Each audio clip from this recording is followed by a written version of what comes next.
निर्जला एकादशी। इस निर्जला एकादशी को भीमसेनी एकादशी भी कहते। क्या कहते? भगवान श्री कृष्ण ने युधिष्ठिर को एकादशियों का महात्म्य सुनाया। वर्ष भर की जितनी एकादशी हैं 24, और अधिक मास होने से 2 और बढ़ जाती, तो 24 और 2 26 एकादशियों का महात्म्य भगवान श्री कृष्ण ने अर्जुन को सुनाया, युधिष्ठिर को सुनाया। तो युधिष्ठिर भी सुन रहे हैं, भीमसेन भी, अर्जुन भी, नकुल सहदेव भी, द्रौपदी भी, सब लोग बैठ के श्रवण करते। भगवान वक्ता हैं, सब श्रोता हैं। एकादशी नहीं करता उसको नरक जाना पड़ता है। एकादशी को अन्न में पाप का निवास होता है। अन्न ने एक बार भगवान से जाकर कहा कि प्रभु हमको सब दुनिया खाए चली जा रही है, सबको छुट्टी मिलती, हमको एक दिन की छुट्टी हमको भी मिलनी चाहिए, अवकाश हमको मिलना चाहिए। तो भगवान ने कहा ठीक है, हरिवासर को आपका अवकाश। हरिवासर माने एकादशी। एकादशी को अन्न खाता है वह पाप ही खाता है। जो एकादशी करते उन सब के पाप अन्न में स्थित हो जाते हैं, और जो नहीं करते एकादशी को अन्न खाते हैं वो सब उनके भीतर, जय सिया राम, उनके भीतर प्रविष्ट हो जाते हैं। एकादशी कल भी हम देवी भागवत का पाठ कर रहे थे, तो नरक किस किस को जाना पड़ता है, उसमें यमराज और सावित्री का संवाद है। यमराज कहते एकादशी न करने वाले को भी नरक जाना पड़ता है। तो भीमसेन बड़े घबरा गए, बोले महाराज व्रत उपवास के नाम से तो हमको जूड़ी आती है, हम कांपने लग जाते। वैसे किसी से कांपते नहीं हैं, लेकिन हम भूखे नहीं रह सकते, व्रत नहीं कर सकते। भीमसेन कोई व्रत नहीं करते। हमने ऐसा सुना है संतों से कि भगवान की दया से भीमसेन जी की खुराक कितनी अच्छी थी कि 70 मन तो को वो बाल भोग करते थे। 70 मन का करें कलेवा। कितना? 70 मन अन्न केवल बाल भोग में, माने जिसको आजकल लोग नाश्ता कहते हैं, स्वल्पाहार, उसमें वो 70 मन माने हैं, हाँ, 2 कुंटल 80 किलो बाल भोग।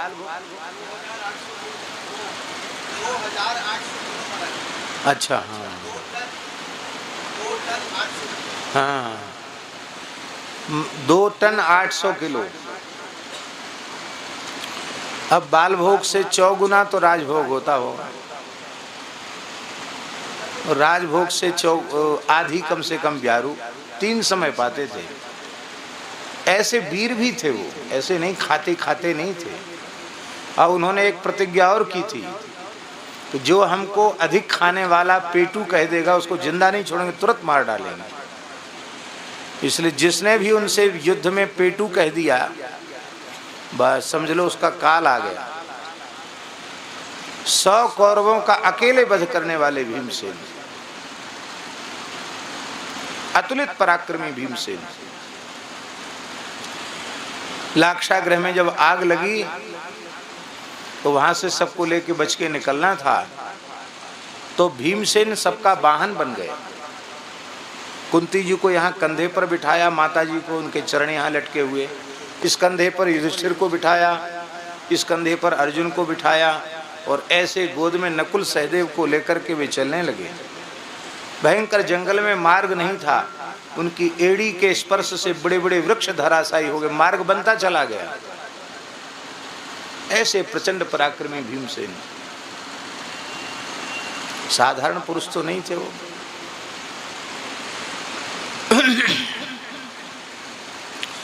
तो भीमसेन का एक नाम है वृकोदर। क्या नाम है? वृकोदर।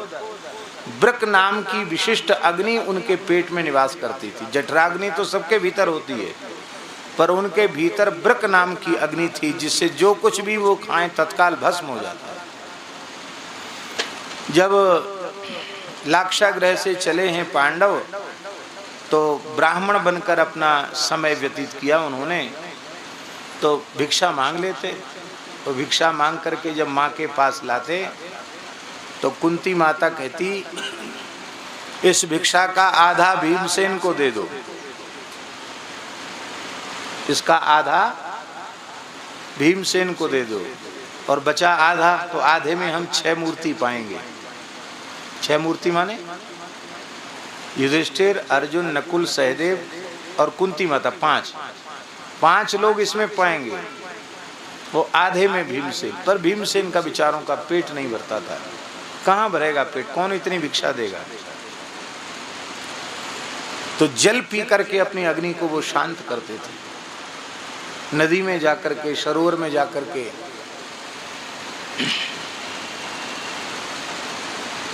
25-50 क्विंटल पानी पी जाते। ये भीमसेन। उसी समय जब एक चक्रा नगरी में निवास कर रहे थे, वहाँ एक बक नाम का दैत्य निवास करता था, जो बड़ा भयंकर था। एक बैलगाड़ी छकड़ा, बड़ी बैलगाड़ी को छकड़ा कहते, उस भर अन्न बना हुआ, दाल भात, फुल्का साग, कुछ मिठाई, और एक व्यक्ति, जिस व्यक्ति की बारी है वो व्यक्ति, हर घर से एक व्यक्ति का नंबर आता था। वो आता जीवन में एक ही बार था, लेकिन कब किसका नंबर सब राजा के यहाँ लिखा रहता था, इसी शर्त पर, नहीं तो वो कहता था मैं पूरी प्रजा को खा जाऊंगा। इतना भयंकर राक्षस था। जिस ब्राह्मण के यहाँ पांडवों को आश्रय मिला था, वो ब्राह्मण अभी नई अवस्था का था। उसका बालक केवल 4 साल का था, और उसकी पुत्री मात्र 6 वर्ष की थी। अब घर में बड़ी समस्या कि अन्न तो बना लिया गया, जुटा लिया गया, लेकिन कौन जाए। ब्राह्मण देवता चले जाते हैं तो घर में पत्नी और छोटे बच्चे, घर का निर्वाह कैसे होगा। पत्नी ने कहा कि आप तो बच्चों को पाल लोगे, अग्निहोत्र की रक्षा के लिए दूसरा विवाह भी कर सकते हो, हमको भेज दो। तो ब्राह्मण रोने लग गया, बोला महाराज, रक्षा करने वाले को पति कहते हैं। देवी से कहा, पाती थी पति, रक्षा करे वो पति, और हम उस असुर के मुंह में तुमको भेज दें तो हम तो अपनी पति शब्द को कलंकित करेंगे, हम तुमको नहीं भेज सकते। तो कन्या बोली कि देखो, हमारे लिए तो आप लोगों को चिंता करनी पड़ेगी, मैं सयानी हो जाऊंगी तो आप चिंता करेंगे, तो किसी न किसी को देना तो है ही है, राक्षस को दे दो। मेरा शरीर मेरे माँ बाप के और मेरे भाई के बचाने के काम में आ जाएगा तो मेरा जीवन सफल हो जाएगा। पुत्री की बात सुनकर सब रोने लगे। बेटी को हृदय से लगाया, कहा बेटी, पुत्र से 10 गुना अधिक पुत्री का स्थान है। 10 पुत्र समा कन्या, क्या लिखा है? 10 बेटों के समान एक बेटी होती है। ये स्कंद पुराण में भगवान व्यास लिख रहे हैं। 10 पुत्र समा कन्या, और 10 कन्या समो तरु, 10 कन्या के समान एक वृक्ष होता है। इसलिए वृक्ष को काटना अपराध है, वृक्ष लगाना पुण्य का काम है। तब सब लोगों ने निश्चय किया कि भाई, जब कोई छोटा बच्चा बोला जो 4 साल का था, एक छोटा सा, उसने एक छोटी सी पेड़ की डाली इतनी सी हाथ में कहीं पड़ी होगी, उठाई उसने कहा मुझे भेज दो, मैं इसी से उस राक्षस को मार दूंगा। तो रोते रोते भी लोग हंसने लगे कि इतना छोटा बच्चा, इसको पता ही नहीं कि राक्षस होता क्या है। कुंती जी आई, सुन तो रही थी दूर से, सब आकर के उन्होंने ब्राह्मण को प्रणाम किया। और माता जी, आप तो परम तपस्विनी हैं, आप क्या? तो उन्होंने कहा देखो पंडित जी, आश्रयदाता पिता होता है। आप हम सबके धर्म पिता हैं, क्योंकि आपने अपने घर में हम लोगों को आश्रय दिया है। आप पर संकट आया तो हमारे ऊपर संकट आया। आपके यहाँ तो समस्या है कि कोई भी एक चला जाएगा तो सब काम बिगड़ जाएगा गृहस्थी का, और मेरे 5 पुत्र हैं, जवान हैं, बलिष्ठ हैं, मैं उनमें से एक को भेज देती हूँ। इतना सुनकर ब्राह्मण हाहाकार करने लग गया कि आप कैसी माता हैं, अपने पुत्र को भेजना चाहती हैं दानव के मुख में। तो कुंती जी ने कहा कि हमें परिहास स्वप्न में भी नहीं करती और न कभी झूठ बोलती हूँ, मैं मनवाणी क्रिया से सत्य का भाषण करती हूँ। सत्य का, मैंने प्रमाद में या हंसी में नहीं कहा, मैं सत्य कह रही हूँ। अब वो ये बता देती हैं कि मेरे पुत्र का नाम भीमसेन है और वो असुर को ही समाप्त कर देगा तो ठीक नहीं था। इसलिए उन्होंने कहा मेरे पुत्र के ऊपर ऋषियों की बड़ी कृपा है, वो बड़ी से बड़ी विपत्ति से बच के चला आता, उसमें एक चमत्कार है, पर इस चमत्कार को किसी से कहना नहीं। बहुत हट करके भीमसेन को भेज दिया।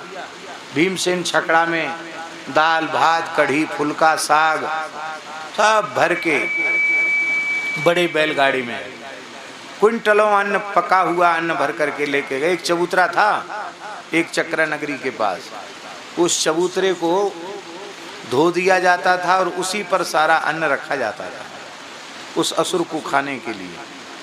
भीमसेन ने, और वो लाने वाला है वही रखता था, वही चबूतरा भी धोता था। भीमसेन ने धोया, धो करके सब चीज़ रखी और रखकर स्वयं बढ़िया प्रेम से आसन डाल के बैठ गए और बोले वाह, आज भगवान की बड़ी दया हुई है, जो हमको कुछ तो कम से कम बाल भोग मिल जाएगा, खाने को मिल जाएगा। अब वो सब खाने लगे, दाल भात कढ़ी फुल्का साग सब खाने लगे। असुर उसने देखा, अरे ये कौन मनुष्य है जो लेके आया हमारे खाने के लिए, खुद ही खाए चले जा रहे हैं, बड़ा विशालकाय व्यक्ति है। बहुत क्रोधपूर्वक उसने कहा कि तू भी मेरे मुंह में तू खा ले, आखिर मैं भी तो तुझे खाऊंगा। कुछ बोले नहीं भीमसेन। तब क्रोध में आकर वह उनकी पीठ पर घूंसे जमाने लग गया। तो भीमसेन भोजन करते समय बोलते नहीं थे, नहीं बोलना चाहिए, शास्त्र का नियम है, वो बोलते नहीं थे। तो वो पीटता रहा क्रोध में भर भर के, खूब जोर जोर से नोचे पीटे घूसा जमाए। भीमसेन आनंद से हंसते हुए प्रेम से प्रसाद पाने लगे। जब पूरा पा लिया उन्होंने, साफ कर दिया बिल्कुल, तब हाथ पैर धो के आचमन करके फिर बोले हाँ अब तू आ जा, और उस असुर को उन्होंने मार डाला और उसके शरीर को उठाकर नगर के द्वार पर रख दिया। और रात्रि के समय भीमसेन तो नदी में स्नान करके और अपनी माँ के निकट आ गए।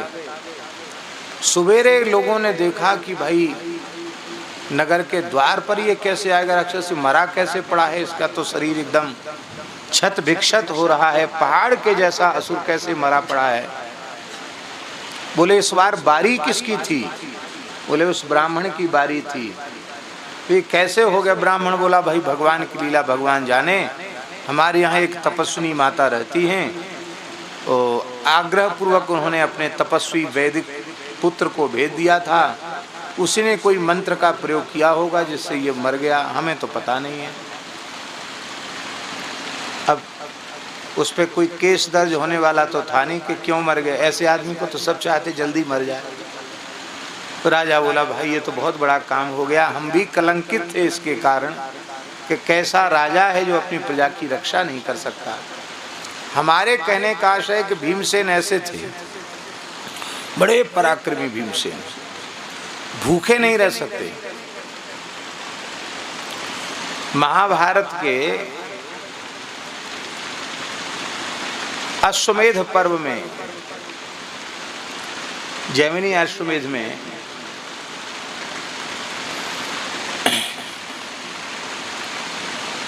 एक विचित्र कथा है भीमसेन के भोजन की, जो शायद आपने कभी न सुनी हो।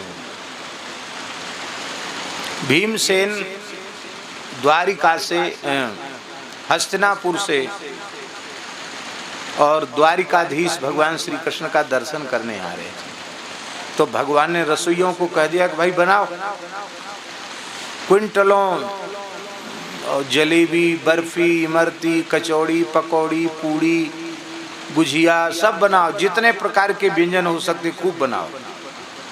और आज हमारे प्राण प्यारे भीमसेन आएंगे तो उनको हम खूब प्रेम से छकाएंगे उनको और छक जाएंगे वो, तो हम इससे बहुत प्रसन्न होंगे।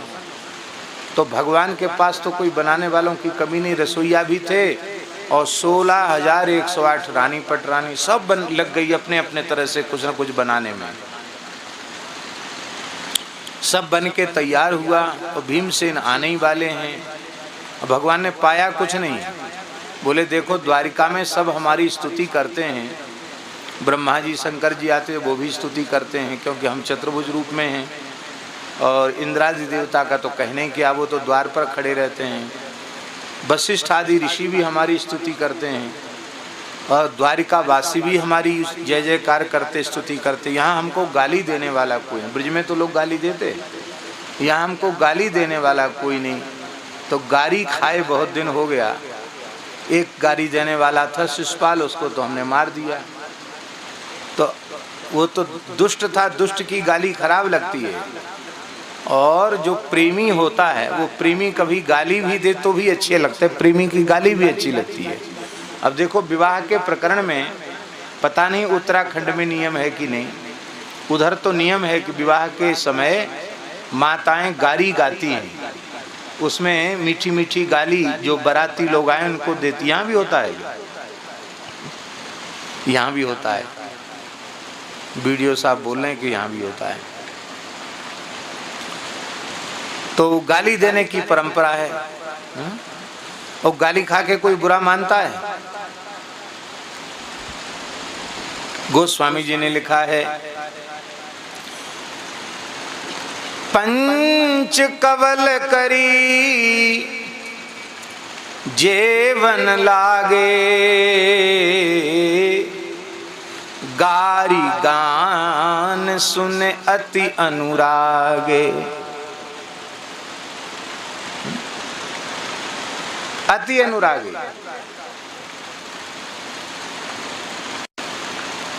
और हंसत राव सुनी सहित समाजा। गाली सुनकर सब हंस रहे हैं, प्रसन्न हो रहे हैं। पूज्य बक्सर वाले महाराज जी तो गाली नहीं गारा भी सुनाते थे।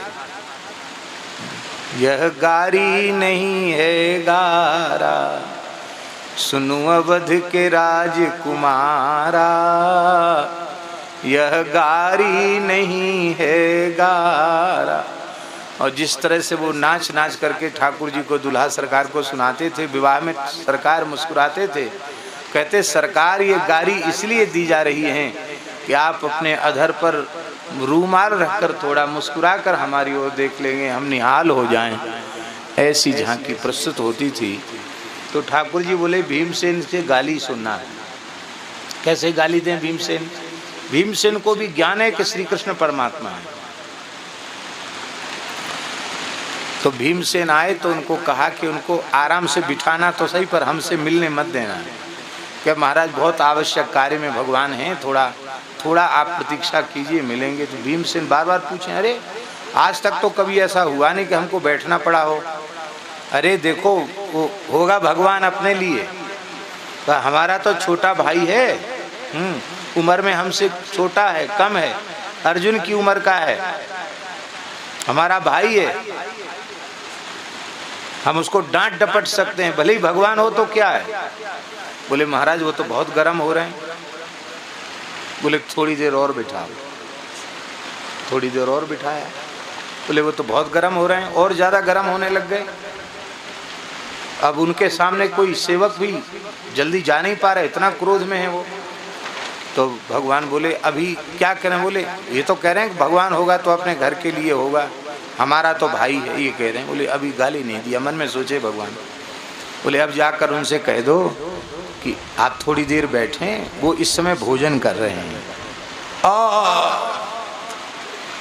भूखे भीमसेन सोचे थे कि जब जाते द्वारिका भगवान खूब छक्के जिमाते हैं, और अब वो तो सोचे थे कि हम तो वहीं जाकर पूरी भूख बुझाएंगे। बोले अरे ये बड़ा जो है अशिष्ट है, इसको शिष्टता का बिल्कुल ज्ञान नहीं है। मुझे पता है कि मैं आ रहा हूँ, परमात्मा है, सब जानता है कि मैं आ रहा हूँ, और हमको बिना खिलाए खा रहा है, अकेले खा रहा है। अरे हम खूब जानते हैं, इसलिए तो ब्रिज में चोरी कर करके खाई है ना, वो आदत कहाँ जाएगी। द्वारकाधीश बन गए तो क्या है। तो भगवान हंसने लगे भीतर और रानियों से बोले कि रसोइयों से बोले कि परोसने के समय वहाँ भोजन वोजन कुछ नहीं हो रहा है, झूठा ही नकली, और लड्डू लाओ और तस्मई लाओ और सूत फैनी लाओ और मालपुआ लाओ। भगवान कहते वाह कितना सुंदर बना। इतना सुनते भीमसेन और गुस्सा करते हैं। अंत में खूब गाली देकर भीमसेन बोले कि अब हम नहीं कभी द्वारिका आएंगे। जाने लगे। जैसे उठ के जाने के लिए तैयार हुए, सोई ठाकुर जी हंसते हुए आए, भीमसेन के चरण पकड़े, बोले दादा हम तो बाल भोग भी नहीं किया, आप आने वाले, हमने कुछ नहीं खाया। द्वारिका में सब हमारी स्तुति करते, कोई गाली नहीं देता। आप हमारे बड़े भाई हैं, दादा हैं, बड़े भैया हैं, तो आपसे कुछ खरी खोटी सुन ली तो हमारी भूख खुल गई। बल्लभ कुल में जो विशेष वात्सल्य वाले हैं वो ठाकुर जी को भोग धराते समय दो चार गारी भी सुना देते हैं, कहते हैं इनकी भूख खुल जाएगी। ब्रजवासी गारी देते थे उनको।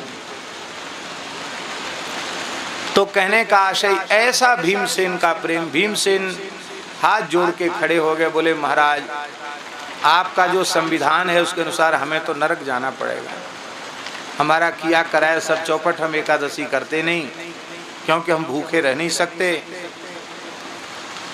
और सब कुछ कर सकते हैं, हमसे भूखा मत रखवाओ और सब कुछ करवा लो हमसे। भगवान बोले भाई एकादशी तो करनी पड़े, एक कर लो, पूरे साल की नहीं कर सकते हो, एक कर लो। कौन सी? बोले जेठ शुक्ल एकादशी। इस दिन जल भी मत पियो, दशमी को शयन के पूर्व जल का त्याग कर दो और द्वादशी के प्रातः काल सूर्योदय का दर्शन करके तब जल ग्रहण करो, ये नियम है। एक व्रत कर लो, केवल एक। इस एक व्रत के करने से वर्ष भर कोई व्रत में चूक हो जाए तो उसकी निवृत्ति हो जाती है और एक एकादशी से वर्ष भर की एकादशियों का पुण्य प्राप्त हो जाता है। और निर्जला एकादशी भी कोई करे साल में एक बार तो भी उसे नरक नहीं जाना पड़ेगा। भीमसेन को उत्साह दिलाया, बोले चलो अब तो हर महीना 2 एकादशी थी इसलिए हम घबरा रहे थे, तो एक दिना की तो कोई बात नहीं, एक दिना तो भूखे प्यासे रह जाएंगे।